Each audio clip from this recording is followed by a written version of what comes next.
vam je zvok všeč, nam tudi. Zdaj smo pa na poti na zadarsko letališče. Zakaj?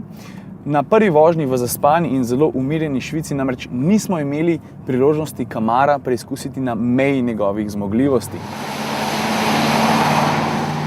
No, za zadarsko letališče pa seveda verjamemo, da bo dovolj veliko igrišče, da končno ugotovimo, ali je Camaro zaradi svoje okornosti in pa teže zares le pozer ali pa zna biti tudi pravi športnik.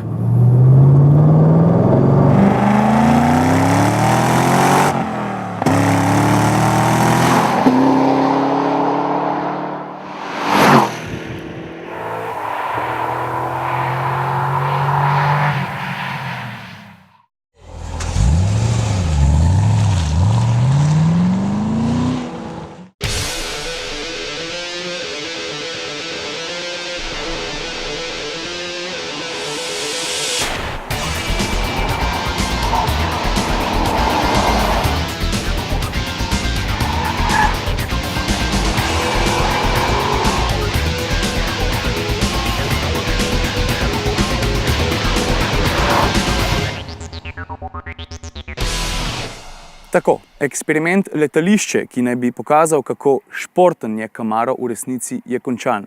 Rezultati pa so pravzaprav pričakovani.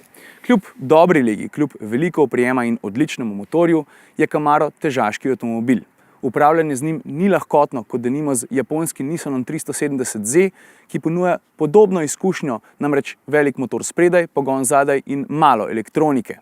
S Camarom je treba delati, se z njim ukvarjati, biti izkušen, še posebej, če so izklopljeni vsi stabilizacijski sistemi.